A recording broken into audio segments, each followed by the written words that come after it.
Hello, I want to make a video for you because I haven't made a video for you for quite some time, but as you can see all the stuff's there. I'm going to go get a bit more comfortable. I want to give you some social media updates. Some stuff to begin your year with and stuff that I sent out in my newsletter, which you're not a member of, then I will leave links below. I haven't done an update for quite some time, so I thought this would be the perfect excuse to do that. Right, oh, you're a little bit low. Bit far away as well. Boom, boom, boom, boom, boom, boom, boom. Feels a little bit drunk too. Welcome to 2018. Want a cup of tea? Oh, look at this. More about that later. So first of all then, I'm going to cover the tips that I gave out in my newsletter to start the brand new year with your social media. Then I'm going to tell you about my plans for this year, alright? So what I sent out to people on my newsletter list was basically a social media health check that you could carry out during that quiet point between Christmas and New Year. When, let's face it, not a lot of people working and you might want to get away from the family for half an hour. Basically what I suggested was actually having a look at how well you've been doing in your insights on Facebook to start off with, and then I looked at Twitter as well. So if you've got a Facebook page for your organisation, for your business, click on the Insights button right at the very top. And to simplify things, I just suggested looking at two areas. The first being pages to watch. I don't know if you could hear the clinking of glasses, but my flatmate upstairs, his missus is cleaning his flat for him. Now, in the pages to watch section, you can judge yourself against some of your competitors. And I think this is a pretty valid thing to do. How good is your engagement? How many posts are you putting out a week in comparison to your competitors? That information is freely available inside the insights on your Facebook page. You can tell if they're improving or getting worse for yourself and your competitors. So go in your insights and click on pages to watch. It's really interesting. And the second section to look at is the section called people. Now, most of us within our business understand who we're trying to aim for. Who is our ideal client? Well, inside that area there, you can find out if that demographic are following you on your Facebook page. I tend to have a fairly mature audience because that's who I appeal to, I guess. I'm not down with the kids. So a big majority of my audience are between 35 and 54. It's a 50-50 split roughly between men and women. And in terms of my ideal client, that just about sums it up really. So I'm doing that right. If that's way off kilter for you, you need to make some changes. That's Facebook taken care of. Now let's jump into Twitter. Now I want you to go into your analytics. If you've never been into them before, on the right hand side, I think that's this side as you're looking at the screen, is your small profile picture. If you click on that, you get a little drop down menu and then it should say analytics. Inside there is a plethora of information, not as detailed as Facebook. You can still see how well you're performing on a month-on-month basis. And then, come on, I've got a globby left ear, right ear as you're, no it is as you're looking, anyway. Inside it, you know when you do that, all I can hear is it like gloop, gloop, gloop, gloop. It's really off-putting. Inside there you can see your tweets, your impressions, your profile visits, your mentions, and the amount of followers you have. And you can see on a month-on-month basis if that is increasing or decreasing. If the changes are minor, don't get hung up on it. If they're major, you need to do some work on it. And the other thing I like to do with Twitter is to go to a separate website. It's called tweettails.com. You log in using your own Twitter account and you can then have a look at all kinds of things about yourself and your competitors as well. You can see all sorts of stuff about what is the most popular day of the week that they tweet, what time of the day they tweet, and most importantly, what are they saying? There's a keyword cloud.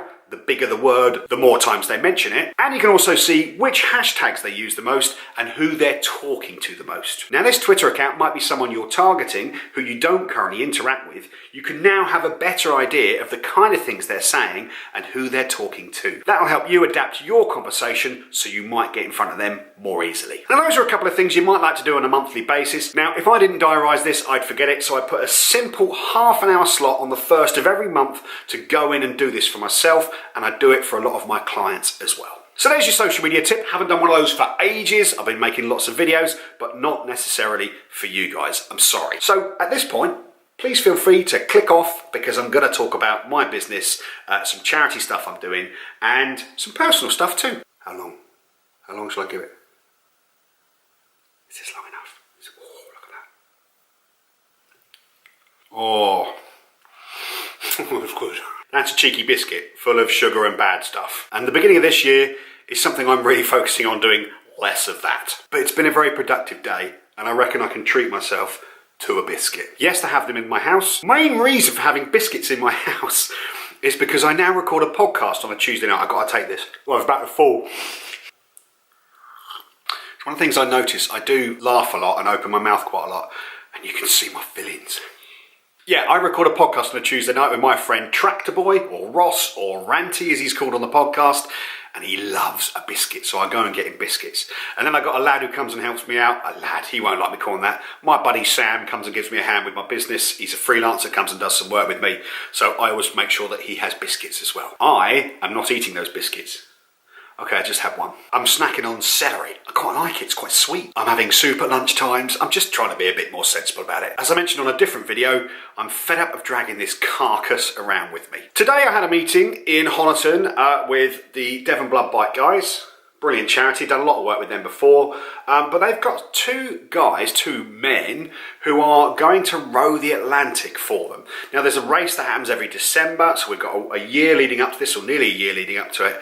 So we're going to help these guys do some fundraising, look after their social media for them, and they're definitely going to be my charity project of the year. More details when I've got it, but because I want to raise the profile of them. But yeah, early days. I met Mark and Alan, these two guys who are going to be rowing the Atlantic, 3,000 miles in a race, but mainly to raise money for the Devon Blood Bikes. Really quite excited about being involved in that, actually. With my business, I mentioned Sam earlier on. He is working with me on a fairly regular basis now. It's nice to get to the level where you need some help and some support. I'm really chuffed to have Sam on board. He's a great lad, fresh out of university. And by the way, if you need anybody to produce any music for you, that's his real strong field. He's a real creative. And the final kind of update for me is I've set a bunch of goals. Now, I like doing this because it does refocus me, and I wrote them between Christmas and New Year, and they have literally started on the 1st of January. But what I've done differently is I've not set any business goals this year. Basically, business is okay. It could always be better, it could always grow. But at the moment, I mustn't grumble. I have some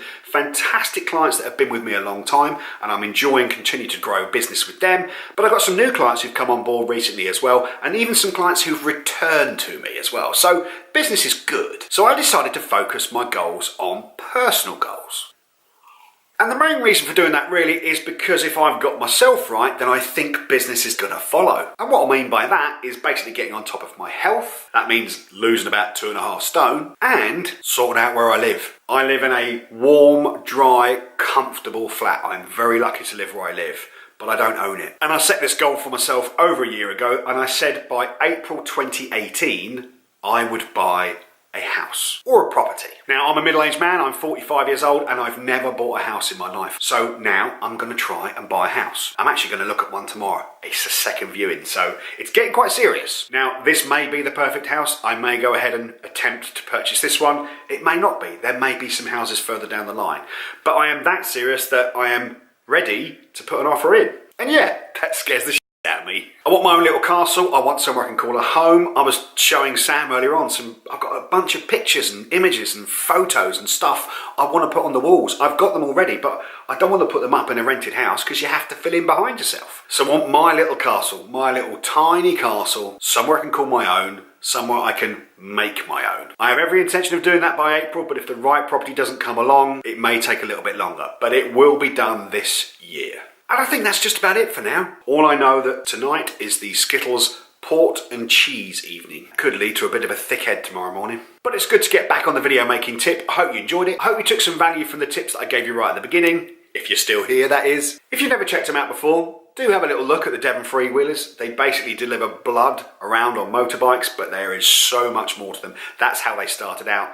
They're involved in Dorset now, they're involved in Cornwall, and it's not just blood, it's organs, prescriptions, all sorts of stuff. They're run by my buddy Dan, and if I can insert a clip of me talking to him earlier on today here, I will. There's the man himself. I said I was going to go see Dan, and I thought he was joking. He's bought us all food and coffees. How you, mate? Yeah. Nice glasses. You look quite sensible with those on. Yeah. Dan and I have a very mutual love and respect for each other, and I mean that in the most masculine way I possibly can.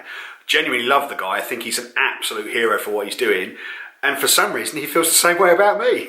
So it's a pleasure and a joy and a proper honour to be working with them again. Right, let's try and get this edited before Skittles. Nice to see you again. Ta-da.